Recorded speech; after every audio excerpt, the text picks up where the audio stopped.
Live from the 8th Layer Media Studios in the back rooms of the deep web, this is the FAIK Files. When tech gets weird, we are here to make sense of it. I'm Perry Carpenter. And I'm Mason Amadeus. On this episode, we're going to talk about how Meta is making some choices. We'll put it that way. And then what the heck is going on between China and the U.S.? And how can we make sense of that?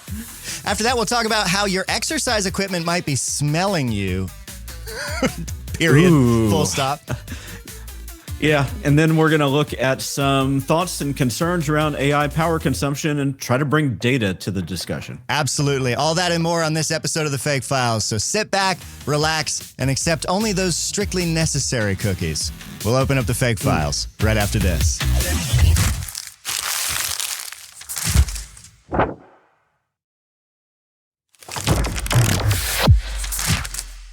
So Meta has been on a tear doing some stuff lately. There have been a lot of stuff. Yeah, there have been a lot of shifts in, we'll just dive right into it. So they're not doing fact checking anymore. That was the big headline.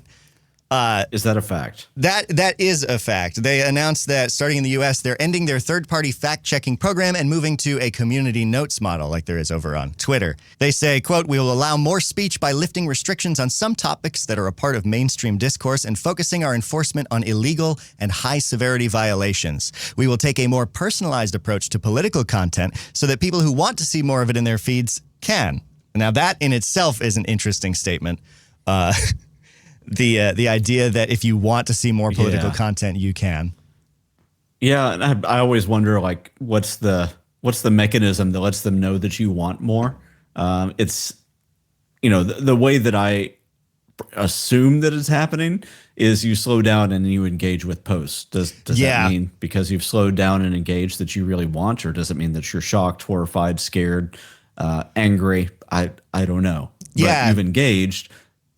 What does the algorithm make of that? And I mean, this is a company that in some ways pioneered a lot of rage baiting with their history. And we talked before about this. Facebook's sort of journey about what they have been for has made things, I think, extra convoluted because, like, initially Facebook, well, I mean, in the early days, it was Mark Zuckerberg's website for, like, rating the attractiveness of people. And then it evolved into, like, a lighthearted fun thing, kind of like MySpace was at the time, but with, like, poking and Farmville. And then it became, well, it needs to be authentic. You have to use real names. This is where real people you actually know gather. And so it got a more intimate feeling. The network you have on there is more real. And now they're saying, like, we don't want to be the arbiters of truth. And they had, the Cambridge Analytica scandal. And they've just been progressively less and less good, I guess, in terms of to their customer base. I mean, it's interesting because, 2015, 2016 timeframe, they seem to be really pioneering a lot of interesting work on trust and safety. Mm-hmm. And people were actually applauding it. Doesn't mean that everybody on Facebook liked it when they saw a fact check or they liked it, but the broader tech community and people that think about disinformation, misinformation, and how to inject trust and safety within tech platforms were fairly complimentary of the stance that Meta was taking. But what we've seen since that time frame, that 8 years, I guess, has been that there's been more and more arguments around it, and the political tide has shifted to where Zuckerberg feels like he needs to capitulate. Yeah, and I know we try and avoid getting too deep in the weeds when it comes to political stuff on this show because it's a tech show. They're a bit inextricable here. And, I mean, there's a definite shift with certain kinds of disinformation, misinformation, and speech that are favored by a sort of the current moment of the incoming administration. I'm really using a lot of euphemistic language here. I think, a lot of people know my personal thoughts on it. But the thing that is concerning is that, like, community notes are a great supplement to fact checking. It's great to have people be able to add context that doesn't have to come from, like, a third party official source. It can be really useful, but it is not a replacement. That is not, and it's because of something that you talk about a lot, where, like, the impact of the disinformation gets out there first, and then these community note corrections coming in don't really have much of an impact. And I mean, that's a problem with fact checking too, but they were they were doing better about it, and now they're deciding not to because of certain people's complaints of censorship. And getting put in Facebook jail is like a thing. They talk about in their release specifically, they said that the systems that they've developed to manage content on their platforms are just getting increasingly hard for them to manage. And yeah, I get that. And like they say that they're over-enforcing their rules, limiting legitimate political debate and censoring too much trivial content and subjecting too many people to frustrating enforcement actions. Yeah, like people, myself included, have been put in Facebook jail for like a joke that wasn't even edgy or anything. Like they definitely overtuned some of their stuff at different points. But this is very transparently kowtowing to the political climate because they also ended their DEI programs, their DEI initiatives. They said that they're just done with removing all of that kind of language. It seems like some of that may be more semantics, right? So, I wonder when it comes to Meta, the long-term effects of things, because we have seen that their focus on trust and safety for a while was a reaction to some really, really horrible stuff that their platform accidentally enabled. People in other parts of the country, other parts of the world that were essentially misinforming everybody around them, and it led to violence against certain people. You can look up what happened in Myanmar if you're really interested in that. But just scares and the way that groupthink works really can become weaponized on a platform like Facebook, and maybe people don't even realize that that it is weaponization, but it comes full force against a person or a group of people because of the moral panic or societal panic around something. Similar to in this last, this last couple months where people were saying that in Springfield people were eating dogs and cats. There's absolutely no truth to that, but it could go out and people could believe it's true, and then all of a sudden you have people around a Nigerian immigrant or a Haitian immigrant just beating that person to death because they believe that they're really stealing Fluffy and eating Fluffy. And it's just not true. Facebook's prior positioning as being like a trusted network of people that are close to you, I think really compounds this because, everyone on Facebook is your cousins, your uncles, your friends, your coworkers, your teachers, your parents, like people you know in real life tend to be the people you communicate with on Facebook, which is different from platforms like Twitter or X, where those networks are a lot looser, broader, and more like topically oriented, I guess, or topically hooked. So, yeah, the trusted network being invaded is not ever a good thing. And I know that people hate fact checking, but I really wish Meta would have figured out a way to tune the algorithms a little bit more to where they didn't put people in Facebook jail for things that they didn't need to be in Facebook jail for, but also were able to bring in, let's say, multiple sources across a spectrum of political and social beliefs for fact checking to come to some kind of consensus about different parts of the, different things that are going on around the world. Well, and like you would think in the age of AI that we are entering, that AI in moderation tools would be something that they would be jumping more on the bandwagon of, but you'll notice like with Grok and that whole thing, which is X's AI, Elon Musk's AI, that claimed he was the biggest spreader of disinformation. There's like a lot of claims that, well, that's just censorship at this point. So I can see why Meta's like, we're just not going to do it rather than put more effort into it because it doesn't favor the current political administration and the people who support it. And if they fire their whole trust and safety team and ease up on the algorithms, they can save a lot of money.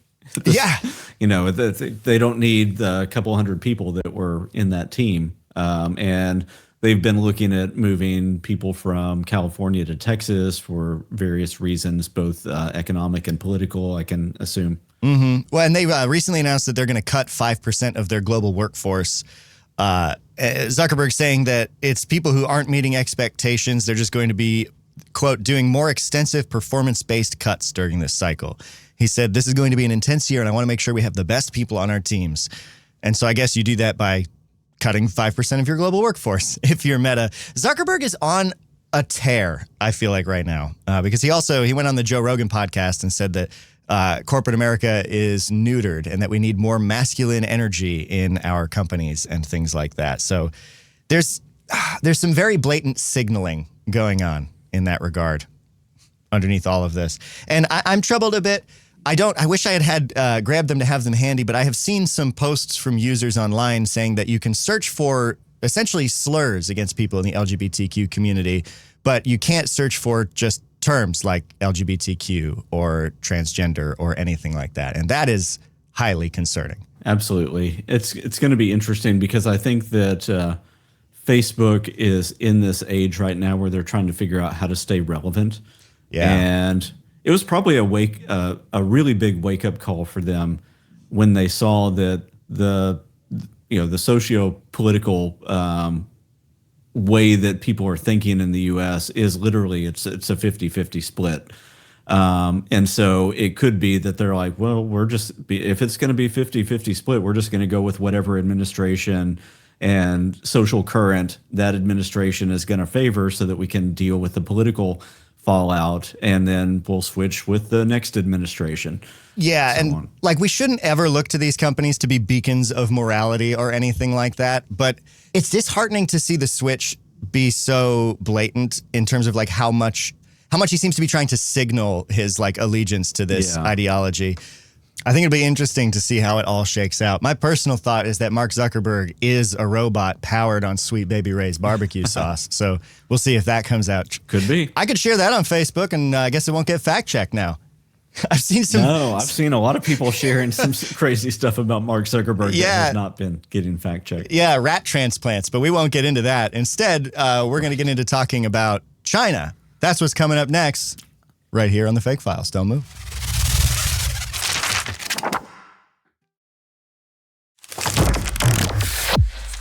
All right, so if you are unaware, it looks like within the next couple days, TikTok in the U.S. may be no more. That's more of a, people call it a ban, but it's more of a blocking than anything else. They have to remove it from the app stores.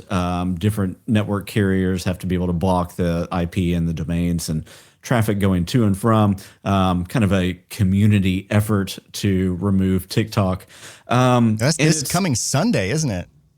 Yeah, this coming Sunday, the 19th. Oof. So the interesting thing that I've seen around this is, like in the book FAIK, I talk about the fact that anybody that is sufficiently motivated will get around some kind of control. If it's like an algorithmic control. So one of the examples that I give is that Snapchat will notify a user if you've taken a screenshot of their posts. And so teenagers have realized that they can just grab somebody else's phone and use their camera and take a picture of the phone with that post. And of course, that doesn't notify anybody. Similar things happening with TikTok. There are people that in anticipation of the 19th have been saying, well, if you don't want me to have TikTok, I'll just jump off and I'll go to the equivalent app that is owned and run in China, and is, their name is translated RedNote, or even more accurately, Little Red Book, which I think is ironic in a lot of ways when you understand what Little Red Book traditionally can mean in China. Yeah, why don't you explain that? Because I know a tiny bit about it, but what Little Red Book is a reference to a specific piece of literature, right? That's like a little bit troubling. It is. Well, and when you think about the tension between U.S. and China around technology and specifically TikTok, people are afraid of the political and the propaganda fallout of how China could potentially influence U.S.-based minds. And when we talk about the way that China is perceived, we always think about capitalism in the U.S. versus communism in China or some other parts of the world. Red is associated with communism for a variety of reasons. But when we talk about Little Red Book, that is actually a book that has been very, very popular in China for a long time because it was required to be popular. There is the Little Red Book that is the sayings of Chairman Mao. And if you go look it up what you'll see is that it's kind of these aphorisms, these little pithy sayings, but there is a propaganda purpose for everybody in China having those. It is seeding the ideas that matter to the Chinese government within the minds of the people through these really easy to understand and remember aphorisms. And I think that when you look at the people in the U.S. who are banning TikTok, they have to be feeling a little bit helpless when they're seeing people from the U.S. jump from something that we did have a little bit of control over, at least, to the thing that is the unfettered, quote unquote, little red book propaganda machine. And that's like the epitome of irony. Yeah. Is the way that I think about it. So like what, T-minus 10 seconds until that one gets blocked, right? Surely if the whole concern was over China having influence over people in the U.S. and data from the litany of sensors you have on your smartphone of people in the U.S., surely you're not going to be able to keep accessing the Chinese version of TikTok, right? Or are you? I don't know.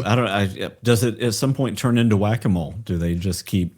in the Apple App Store, it would be harder for it to turn into whack-a-mole because of the processes that apps have to go through to get approved. Google Play Store could be a little bit harder to tamp down. But then also just, can you block every potential IP address and domain that might be supporting that? If the app starts to work, people can navigate to website X that's up this week.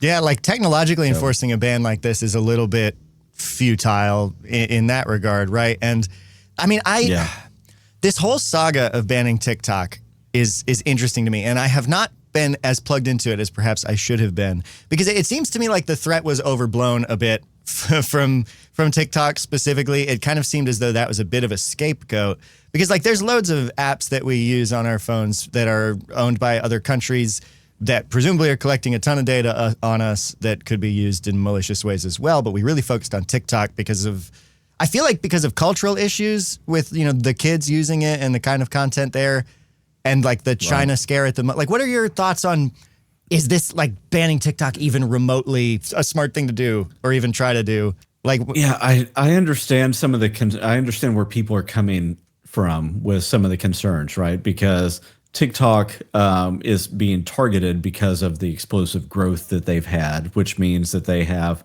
a really, really high amount of U.S.-based attention economy focused at, eyeballs on screens. There's a lot of that. It is very highly addictive for people that use it.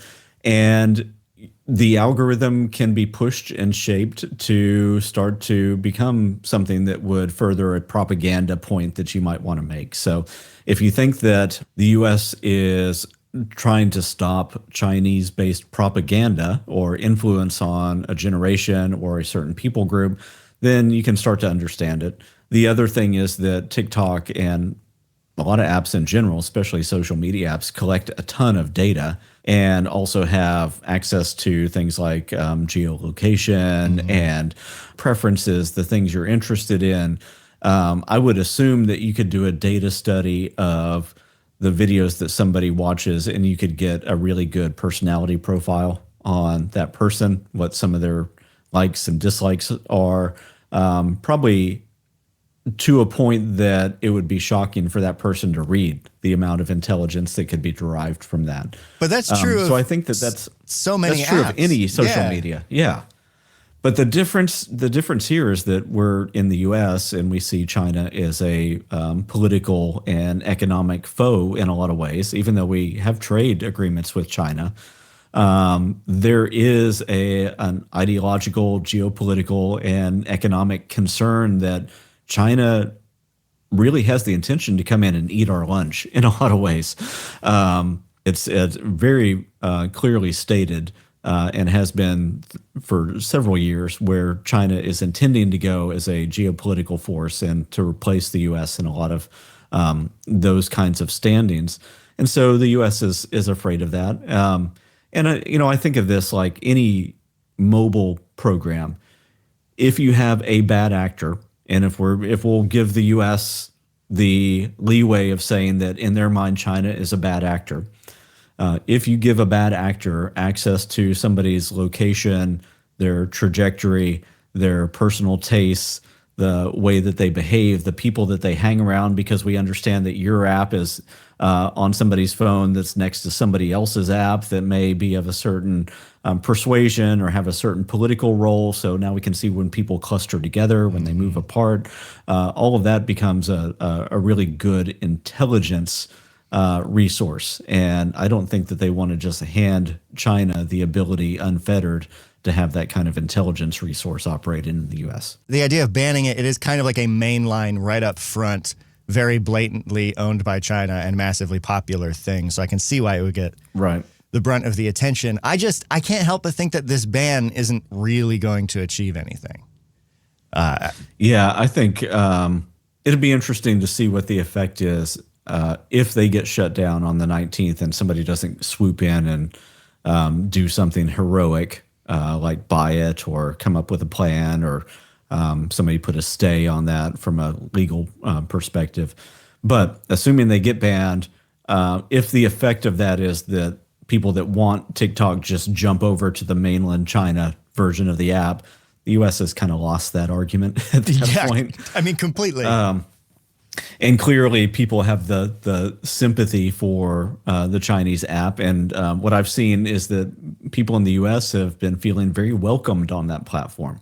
There was something really interesting that happened to me last week on TikTok too, is that as I was scrolling through my TikTok feed, there were lots of things that seemed to be pro-China popping up in my feed, of like tourists that went to China and they were in awe of the architecture and how nice everybody was and how clean everything was. And it was just video after video of that normally wouldn't have been on my feed. So I was wondering if it was people like me that caused that trend to happen, normal Americans, and they're just interested in China, or if maybe the Chinese government or ByteDance kind of turned up that in order to hopefully, in their mind, influence the way that Americans perceive China and TikTok and ByteDance and whatever other apps or companies may be associated with that. Yeah, they put their thumb on that scale a little bit. I mean, do you voraciously consume other travel content particularly or anything like that? No, that's what was so weird about it, is it, like 6 or 7 videos almost in a row of people really? marveling at Chinese architecture and technology, and I would never have seen that before.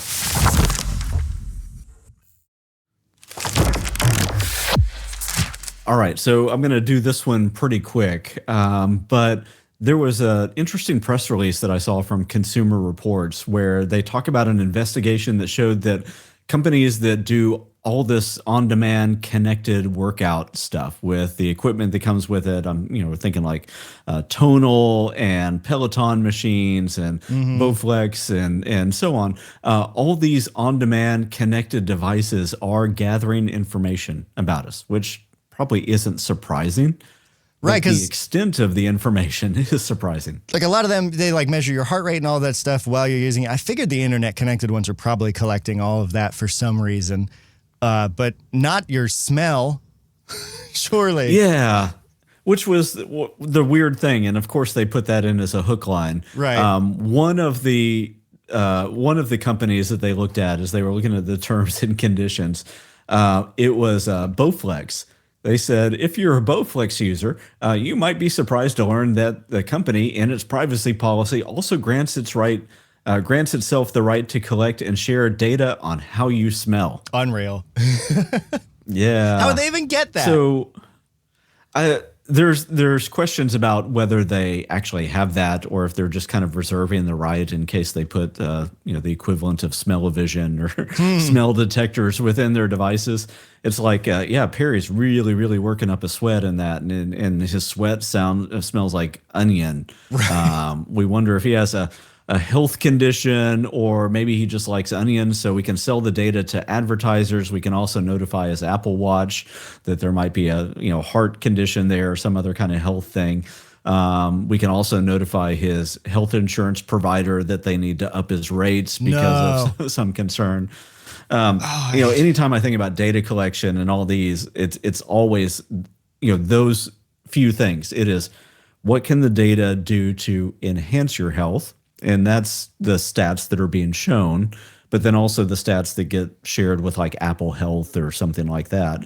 Then there is the data that says things about you that might be used to monetize you in some way. So how do we share that data out with advertisers that are third parties? And then how surreptitiously might that data be used against you in some other way, which might be your insurance company or something. Does your insurance company get access to that, maybe with your consent or implied consent? Because if it gets used in one way, it could potentially lower your rates. But as soon as it starts to go the other way, of course, your rates are going to get higher because of whatever those indicators are. Right. If they perceive something as a risk, that makes me really deeply uncomfortable. Like, I love data and metrics. Like, particularly, I wish I could get more data and metrics about my own body. Like, the idea of more in-depth health monitoring software would be amazing. I have severe health anxiety pretty much all the time. So that would be great. But the idea of that being sold to an insurance company to change my rates based on things like that is hellish. That sounds nightmarish. And to be sure, they don't, just to be really clear, they don't say anything like that. That's just my mind of saying a health insurance company would really want that. Your insurance provider would want that data if they could have access to it. And if they could work with any of these providers to inject themselves in the terms or conditions, or as an optional third-party thing that you can click on and give access to it for a potential promotion benefit, then they'll probably do that because it only makes sense with their business model. It reminds me of there's a lot of concern around period tracking apps for women or for people who have periods in the U.S. with a lot of current legislation around abortion access and things like that. This is like our most political episode ever, but like the fear around who gets that data, who can read that data, what do they infer about you, how can they use it to track you? And that's like, I feel like these fears, like even though they're not currently selling your data to an insurance company to determine your rate, I feel like that is a very, very valid thing to be afraid of and want to get out ahead of somehow. Like this is where regulation, I think, could step in and say, you can't do that. Don't do that. Right. If you do that, it's illegal. It definitely should. Yeah. The regulation should definitely get involved in that. The problem is that a lot of the people that are in charge of the regulatory bodies don't think the way a technologist thinks. No, that's because for sure. when you look at the data that's here, from just a sheer data collection perspective, you can think of a lot of interesting uses. But then if you add like an entrepreneurial mindset on top of it, you can think of a lot of potential economic benefit that you get by having this data, and the ways that you might monetize that.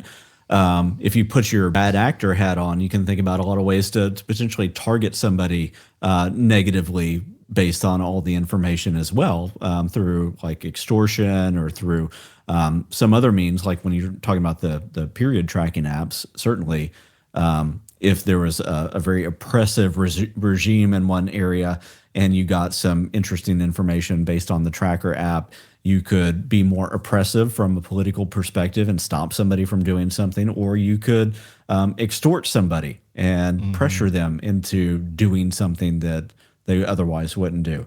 So data, and this even goes back to like the TikTok discussion, data is gold in a lot of these things, not necessarily because of just the single data point, but what it means and what it can infer when you put all those data points together, and then you start to think through these different prisms. And like, just to be clear, to put another button on this, this report doesn't say that they are using your data in this way, just that they are collecting extreme amounts of your data, and they could use it for these things. It doesn't seem like there's anything in the way. The ability to collect your smell if it comes down to it. Yeah. Which is just creepy. Is like that doesn't pass the sniff test. Oh gosh. No, it doesn't. The Consumer Reports article is worth a read. We'll put that in the show notes. They look at Bowflex, Concept 2, HydroRow, Kinomap, Lululemon, Nordic Track, Peloton, Tempo, Tonal, and Zwift. So some of those I haven't even heard of. Yeah, me neither. But if company can see data and get data, company want data, I think is what it comes down to. And they will try to give themselves permission to have that, house that, and do whatever they think is going to be beneficial to them, not necessarily you. I want to, not to elongate this segment too much, but really quickly get your opinion on, I'm seeing an uptick in advertisements for services like Incogni and others that claim to remove your data from data brokers. Like they go and they send all of those requests to take your personal information out of whatever various data brokering services they have contacts with. And I think it has to do with the EU's like right to be forgotten law. It's just such a cumbersome process to do yourself. They do it for you. But I have not dug into like the veracity of their claims or if they're effective or not. Yeah. Have you at all? We should take a look at that. I've not. I've seen the ads. I've seen influencers that are trying to get people on board. You know, there are so many influencers that are selling different VPN services, and those VPN services are not always what they're cracked up to be. They make weird claims about security that just aren't true or possible with a VPN. They're just not true. Yeah. So same thing with services like this. I would want to do a little bit of research before I make any claims. That being said, there is a quote that I want to get to from this before we move on. They give themselves carte blanche to do whatever they want with the data, even if they don't currently have a use case for it. And that's kind of like where the smell version of this comes in. It's like, why do they see themselves wanting to use that in the future? We have to realize that our data is valuable. And one of the things that some of these systems have on them is cameras. So they can see the way you're working out. They can hear you. Where are those videos being stored? Are those compromising in any way? Embarrassing? What if somebody were to hack into those systems?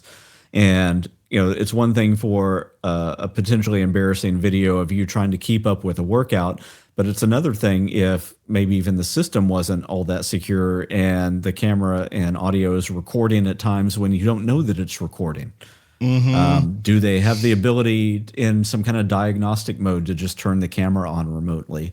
And does that happen as either a glitch at some point and get recorded, or does it happen through a hacking event? We don't know, but because all of that information is being ingested and because all those capabilities are being there, we have to assume that they can be used against us in some way, and it's not always going to be for our own benefit. Yeah, I don't love the preemptively getting permission to sort of do whatever with whatever, because when they do it, they can be like, it's been in there for a long time, and you agreed to it 40 years ago or whatever. Not 40 years, but yeah. Exactly. I think that's it for this segment. That's good to know. We're going to come up with the segment about AI power consumption next with a little bit of a call for help. Stay close.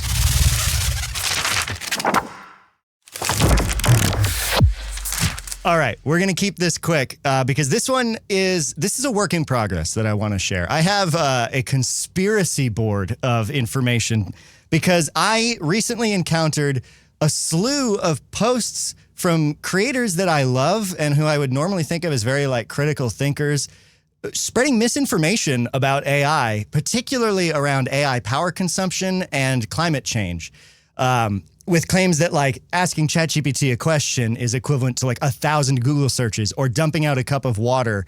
And I'm seeing these claims get spread uncritically all around. And so I wanted to track down the root of what that was, which I think I have found, and then also try and figure out like actual power use for AI. And the first hurdle is obviously that we need better terms to disambiguate different kinds of AI and different AI uses, because the power figures for one thing are not the same as the power figures for another. So if like asking ChatGPT a question is a completely different thing than generating an image. And it seems like most of the online vitriol is directed at image generation in particular, because that is a very visible kind of sloppy AI thing, video and images. And And so I'm putting out a call right here for people who have more experience with AI systems, hopefully at a larger scale. I want to talk about power consumption and get some better numbers. What I have been doing on my end, I picked up a kilowatt meter and I've got it on my desk and I've been monitoring and taking measurements of my computer's power usage at various times. I've gotten power usage metrics for different AI models I've run locally, as well as other things just like playing video games, using Blender, and stuff like that. And I also have tracked down a web of sources to try and find where that initial claim came from. And what I have dug down to so far is the report, Electricity 2024 report from the International Energy Agency, which is a great agency that does a lot of important work. But there is one paragraph where they say search tools like Google's could see a 10-fold increase of their electricity demand in the case of fully implementing AI in it. When comparing the average electricity demand of a typical Google search, 0.3 watt hours of electricity, to OpenAI's ChatGPT, 2.9 watt hours per request, and considering 9 billion searches daily, this would require almost 10 terawatts of additional electricity in a year. Their math checks out based on the claims they make, but that metric from OpenAI, that 2.9 watt hours per request, links to a website that is about, or it links to a paper called The Growing Energy Footprint of Artificial Intelligence by Alec de Vries, who is a PhD candidate at the Amsterdam School of Business and Economics, who got that figure from another website that was about like search engine optimization and power use. There's a rabbit trail that goes deeper and deeper down, and I haven't yet found the actual verifiable figures that number came from. But anyway, it ended up in Alex's paper here. The IEA reported on it, and then all of these other outlets went and changed the units around so that it would sound bigger and more scary, I was noticing. Like Nature.com decided to change watt hours to kilojoules, which is an indecipherable unit, but it's got kilo. Sounds very big. Interesting. And that kind of reporting, I think, just snowballed into these memes I'm seeing shared that are saying that AI is the biggest contributor to climate change. And at the same time, 2023 and 2024 were the hottest years on record by a bigger margin than usual. But the cause of that wasn't data center power consumption. It was actually a reduction in sulfur aerosol emissions from shipping that had been masking other warming effects of the climate. So actually cutting down on sulfur emissions from these big shipping vessels, which are toxic to humans and wildlife, has caused the global temperatures to rise. Couple that with a strong El Nino and a weird El Nino cycle, El Nina cycle, Nina. I'm talking too fast for my short tongue-tied tongue. The completely unrelated. We do still need to talk about CO2 emissions, which are the big concern with data center builds and stuff like that. And we can talk about the scale of these data centers getting bigger and bigger and more power hungry because they are. And I have some great figures from that. I signed up for all these newsletters from datacenterdynamics.com. Nice. And I'll just throw out one of them because I'm working on a bigger, well-presented project on this, but this is why I want extra help. This I thought was interesting. Legrand, which is a pretty embedded manufacturer of all sorts of various elements like power distribution, all this stuff you'd find in data centers, they put out an industry brief and they said, not that long ago, 50 megawatt data centers were enormous. Today, one prominent real estate company reports that its standard transaction size is 300 megawatts. And it's getting inquiries about building data centers up to 1 gigawatt. And we're all talking about gigawatt data centers now that cost between $6 to $8 million per megawatt. The servers that run these AI services, typically made by NVIDIA's DGX like H100 servers that weigh nearly 300 pounds and use up to 10 kilowatts per server. That's all real. The data centers are getting bigger, heavier, hotter, more dense, and more power hungry, but they are not the same. That is not the same thing as like generating an image on your computer, which I measured used about 360 watts for like 4 minutes, which was the equivalent of me playing BeamNG.drive for 4 minutes. All of these figures are really overblown. Getting good hard data about individual forms of energy consumption in different sectors of AI is difficult. OpenAI is not like great about talking about it. None of the big companies are. So if anyone who's listening to this has insight or information on this side of things, I want you to reach out and send an email to us, hello@eighthlayermedia.com. And in the subject line, if you could just put FAIK Power, FAIK Power, I'll search that up and look for any kind of input we can get. Or if you want to leave a voicemail at sayhi.chat/fake, because I want to put together a really good piece sort of demystifying AI power usage and climate change. Because as someone who I would describe myself as highly concerned about climate change, I want us to all be honest. And it feels like there's a lot of dishonesty because people have a distaste for AI, or because people are very pro AI and bullish on it, they want to ignore certain realities. And I think we need to split the uprights and just tell the truth. And I want some help with that. Well, and it's interesting too, because when you start to look at the studies, when people are not precise with their words or their data, it gets really, really confusing, because people talk about like water use. But there's two types of water use, at least, right? There's withdrawal, so there's the water that's being used to cool things, and then there's consumption, which is water that never really enters the system again because it's just been used in different ways. But water that gets evaporated does get returned to the atmosphere, and that that gets turned back to good ecological use. But water that is totally gone is, of course, just totally gone. But that's not always disambiguated in the figures. And it's also there's so much nuance to all of it, because a lot of the water use that people talk about is evaporative cooling, like you mentioned, where it goes back up into the atmosphere. That water doesn't always come back down in the same place as it was, and it's also taking like drinkable, potable water and evaporating it. And the way that the climate cycles and weather work, it doesn't always come back to the same place. So you can actually make arid areas more arid, and that is a concern. But evaporative cooling isn't, I believe it's not even like the main way that you cool things. And right now, especially, all of these big companies are moving to closed loop systems, which is like, anyone who's built a computer has seen like an all-in-one cooler. It's just got like liquid in it that never comes out. It's just all trapped in there, and it cycles around to a radiator, cools down, back to the hot place, gets hot, cycle to the radiator, cool down. They're moving to those kinds of things in the infrastructure. Obviously far more advanced, because at this scale, you're talking about these massive multi-thousands of pounds, hundreds of thousands of pounds of computers. The interconnects look more complicated. The way that plumbing works is more complicated. There's actually some speculation that the reason Microsoft paused construction on a big data center on the old Foxconn plant land is because they want to incorporate better, more sustainable cooling solutions. Because there's also an economic incentive to do that. The other ways to cool things are expensive. A closed loop system is more efficient in a lot of ways. And so there's just miles and miles and miles of nuance to cut through. And I want to make a simplified primer that is easy to understand. And that is my goal ultimately. And I wanted to put a call out to help for the people who listen to this show and might have more. We should take all of the information that we get, all the different research studies, put them all into OpenAI's O1 model, and then just let it churn on that and destroy the world. There we go. Yeah, have it optimize.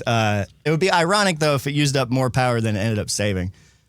Right. I mean, fun thing on that is, you know how OpenAI did this $200 a month plan for use for O1 and other things? They actually came out and said that they're losing money on that because people are using it way more than they anticipated. I saw that, which I thought was interesting. That's neither here nor there on the energy consumption bit, but it could be that people are using more powerful models when they don't necessarily need to.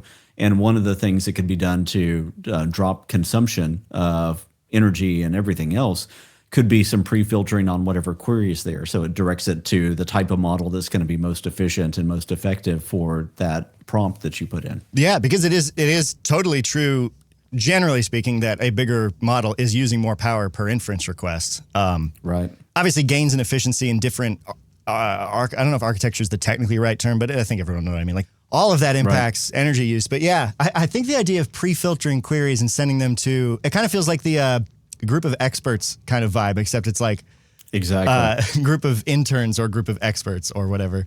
Yeah, or mixture of experts. That's it. I think is the.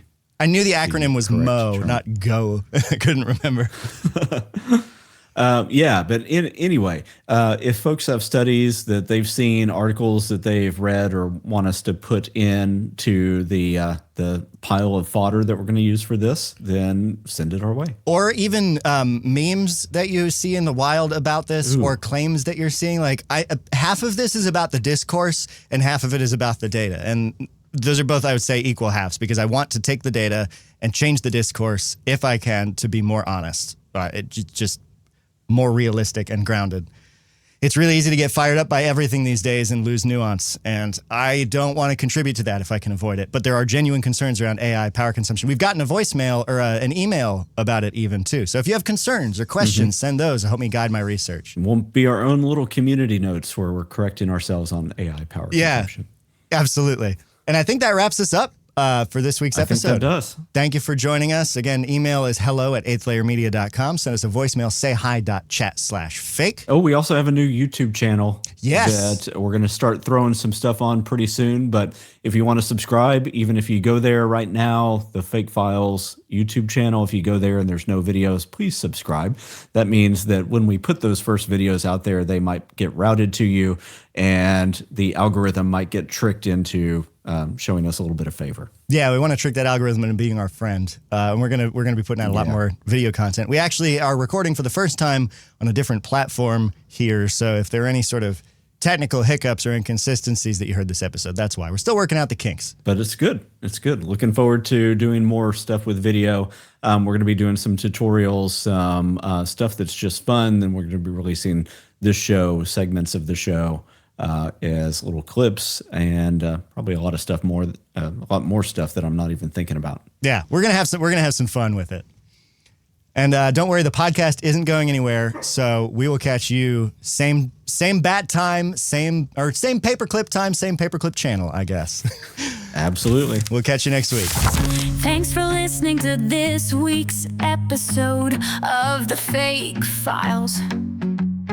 Don't forget to subscribe on your favorite podcast platform.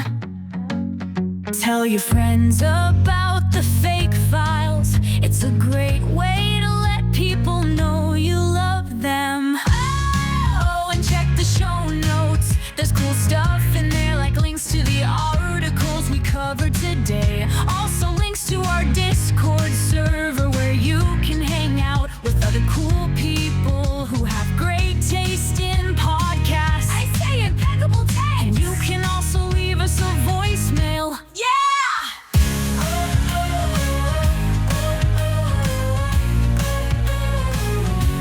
So on behalf of Perry and Mason, thanks for listening.